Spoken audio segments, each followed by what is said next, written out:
Welcome to the second lesson of our sets of numbers, radicals, and exponents unit. This is where, as you can see by the title, that we'll see the name of the new set of numbers, and they are irrational numbers. So we'll just do a quick recap here. Rational numbers, and we looked at this in the last lesson, with an abbreviation of the capital letter Q, because capital R is already taken, and you'll find that out in this lesson.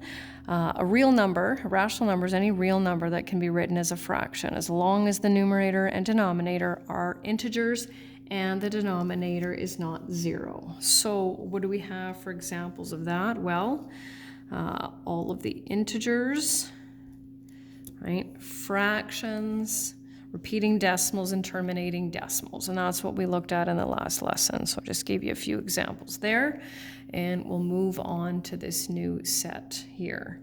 So irrational numbers, okay, and they are abbreviated with the abbreviation Q prime. Yes, I know. So that's Q prime. And we looked at those yesterday as well. So they are what we call our non-perfect radicals. So when it comes to perfect squares and perfect cubes, as well as non-terminating, non-repeating decimals. And I mentioned it already, but I'll repeat again. Most famous of the irrational numbers is pi. I got a couple of little comics over there on the side about being irrational, and you can read those when you have some time. So what I like about this is that it's a graphic organizer that shows us this visual of all of these different sets of numbers. So I am going to fill it in, but I will also have a nice colored diagram that goes with this, just to be able to visualize how these numbers work. So the circles aren't indicative of any kind of the specific sizes. It's not drawn to scale. So what we want to do is we want to think of it's just might be a little tricky to wrap your mind around this concept. Every one of these sets of numbers has an infinite number of numbers within it, okay? But some of them still have more infinite numbers than others, if that sort of makes any sense. So the smallest set of infinite numbers would be natural numbers, okay? Natural numbers, so we're going to put the title in there, capital N, and what are we looking for there? We are looking for positive counting numbers, right? So 8, right? 14, etc. I'm running out of room, okay? So the only difference between natural numbers, right, in the next set, which is whole numbers, is that 0, right? So we're differentiating. Now what I need you to understand is that all of these natural numbers are also part of the whole numbers, but obviously the 0 is only part of this set and not part of this set. Then we have integers, which has the famous Z as the abbreviation. Sometimes we'll put that little line in it just so it doesn't look like a 2. Integers contain all of the natural numbers, all of the whole numbers, as well as all of the negative numbers, okay? There we go. And then in this one, we have rational numbers, and those are any numbers that can be written as a fraction. So all three of these sets of numbers fall into the category of rational numbers. Q is what we use for that, and then we have to add a fraction, so 1/2, a terminating decimal, 1.2, and a repeating decimal. You can see how creative I'm getting there, right? And then we have our new set, right? So you can see how these are all linked together, and then we have our new set over here, which is the set of irrational numbers. And we use a Q prime to indicate that. Non-terminating, non-repeating decimals, as well as non-perfect radicals. I'm going to stick pi in there as well. I'm going to go with root 13 and the cube root of 13 as well. And so you can see I have a rectangle around them, and that's because all of these sets of numbers create the set of real numbers. And that's where the R comes in. So capital R means it's real. And there are real numbers because there is such a thing as imaginary numbers. Yes, you heard that correctly. Depending on where you go with math in the future, and by that I mean post-secondary, you may or may not see them. They're quite interesting. So here's my colored diagram, which you'll see in the notes. You'll see exactly what I wrote. I just picked some different ones so you can see just the colors there of the sets of numbers, as well as the irrational set of numbers. So that's where we are with the first set. And then for the second set, so once again, just kind of take it slow here. Need to be able to decide whether it's rational or irrational. And lucky for us, we have these shortcuts, Q or Q prime. Okay, so if it helps to look at that diagram, then by all means go ahead. So some students like to go through this and pick out all the rationals and then do the ones that are left. You're most likely going to need a calculator. So 3 is rational because we know it can be written as a fraction. 3 over 1 is the easiest way to do that, right? There are an infinite ways to write 3 as a fraction, right? -9 over 3. I won't go into them. Pi is the most famous irrational number, okay? What's the square root of 4? Well, that's equal to 2, which is rational.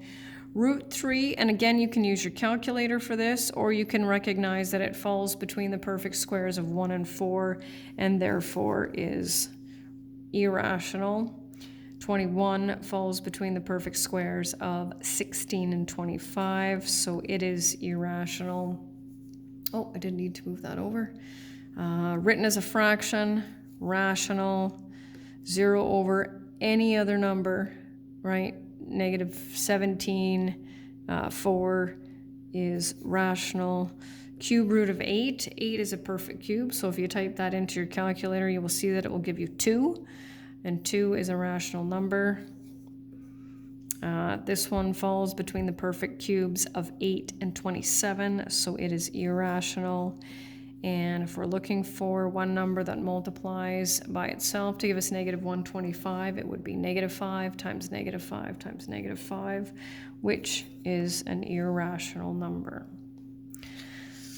So what we want to be able to do is use our calculator to write and round each of these to 2 decimal places. And you can see how they're a little bit different here. So it's important to have a good calculator that you understand. And we'll just get started. So I'm just going to do some of these with you here. So I have a cube root button that automatically takes that cube root. Okay, and so we're going to go with 4.97.